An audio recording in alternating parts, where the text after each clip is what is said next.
son of Porthos.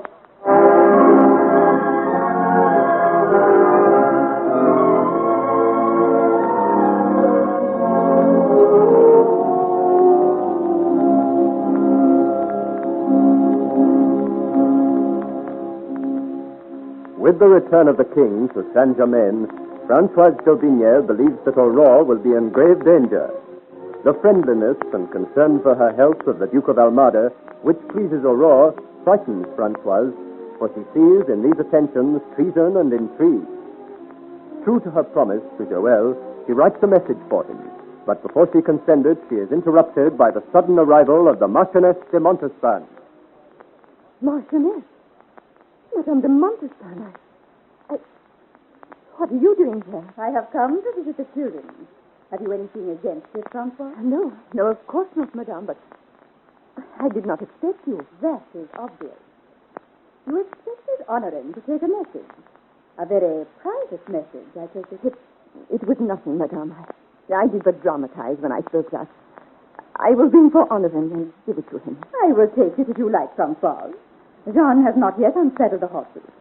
He could deliver it for you with more speed than Honorin. Oh, no. No, thank you. I will give it to Honorin. Oh, la, Francois. What an intrigue.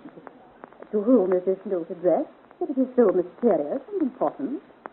Too important to entrust to any hand but Honorin? It is to a friend of mine, madame. Oh, I do assure you, it is of no importance at all. It seems you are taking a deal of trouble with it. Boss, if you clutch it to your bosom, so I'm not going to snatch it from you.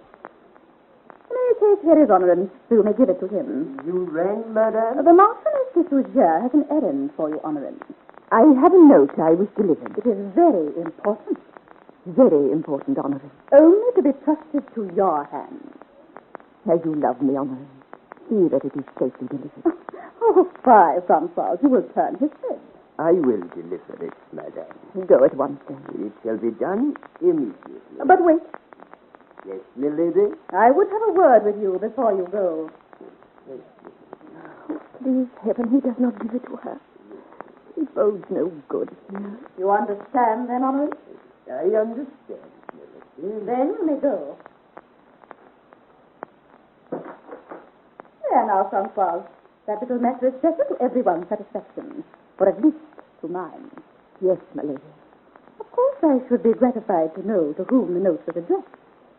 But I do not suppose you choose to tell me. No. Well, in that case, I shall guess. Was it to the Breton, Francois? I thought so. The Breton. The musketeer to whom you once bade such an affectionate farewell. My lady, you are quite wrong. I wouldn't worry to deny it, my dear. But I see by your face my guess is right. That is one of the disadvantages of having an honest face. It is hard to lie. So it was the Breton.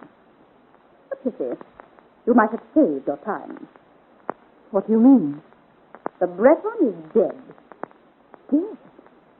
Joël dead? I cannot believe it. Yes, it is true, for I arranged it myself. You? You need not sound so surprised, for you have always known my method of treating those foolish enough to stand in my way. There was too much of the Breton for my convenience. Joël is dead. And it is no use. No use at all, Francois. All that intrigue and mystery for nothing. The Breton is dead. Dead in Bondy's forest with a bullet through his heart. Are you certain he is dead? There is no doubt of it. Did you witness the deed? There was no need. I paid well to have it done. Then you are not sure of it at all.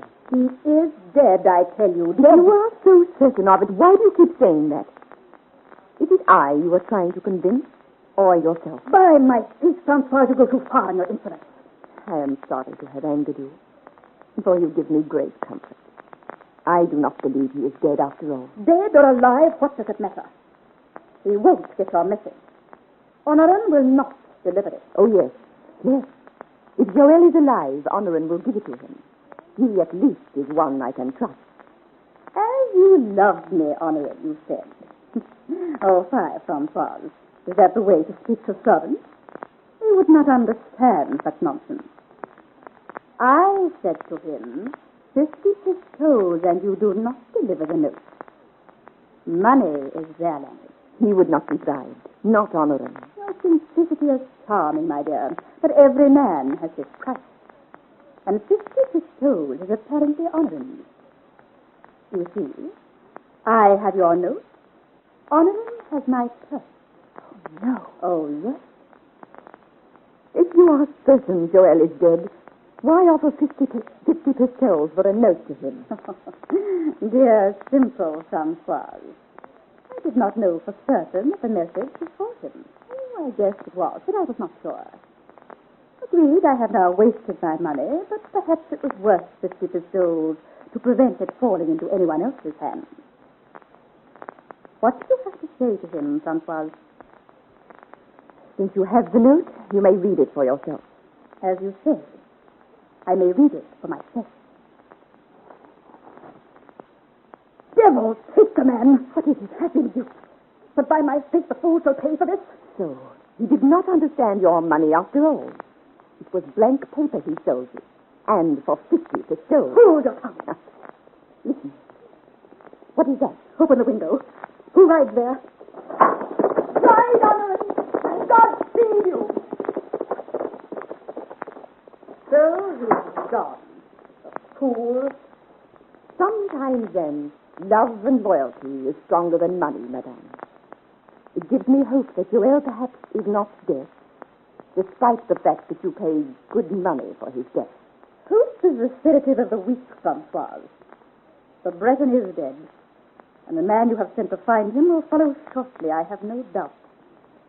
I trust it will be comforting thought that it is your hand has sent the loyal Honorin to his death. Oh, no.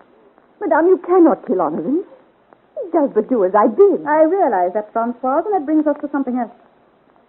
After this episode, this unfortunate episode today, I can no longer overlook the fact that you are unfit to look after the royal children. You cannot mean that you have only yourself to blame. I'm sure His Majesty would agree with me. The governess in charge of the royal children must be like Caesar's wife, above suspicion. Certainly above the common intrigue and treachery of the court. Oh, but you cannot take the children away from me, madame. You cannot. But I can and I shall. But they love me, and I love them. Louis, he'd be so unhappy without me. Then he will have to be unhappy. Children recover from these things very quickly. He was a morbid child, I noticed. And last time I came to see him, he seemed almost afraid of me. But there's little for your upbringing, Francois.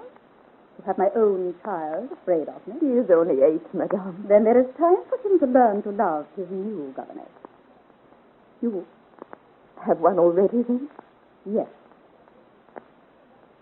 Are you taking them at once? Yes. Oh, madame. Madame, I will do anything. I cannot let them go. I've had them since they were babies. I love them. It would be like parting with my own. Oh, don't take the babies, please. I beg of you.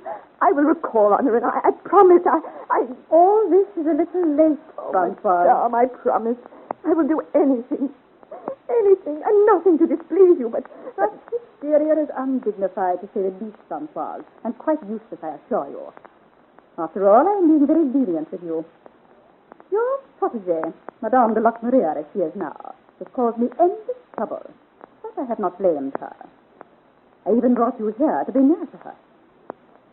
It is this last interference that is unforgivable. I can no longer trust you, Francois. You must go. Oh, madame. But I am not quite heartless.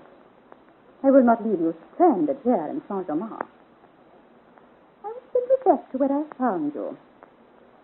In which slum did you live, my proud Francois, before my charity brought you to Paris? Oh. Come now, do not stand there weeping. I'll ring for Suzette to bring the children. No, I will go and get them. I'll bring them down. As you will. What are their clothes? Just bring the children. Their clothes can be sent on later. Madame, if you would change your mind... I will not. And you may send him to be your successor who waits outside. Her name is La Bosse. Yes, madame. And hurry. I have not all day. Madame, I must. We'll see you now. Mercy help us. What's the matter with her? She's crying because I have just given her position to you. To me? Oh, me noble lady pleases to laugh at a poor old woman. Nothing of the sort. I am a long way from laughing at the moment. I have just promoted you to the rank of governess to the royal children. But, me lady, I'm no nursemaid. At least you should be able to concoct soothing spirits if they prove fretful. Which is why you kept me by you, eh? You want to be rid of these children, perhaps? Certainly not. They are my surest method of bringing the king to my side. But you are right. I have kept you by me for the benefit of your witchcraft and those of my enemies I may wish to dispose of. You have already told me that the Breton lies dead in Bondi Forest, despite the fact that there has been no further sign from either Wolton or your brother, the lockmaker.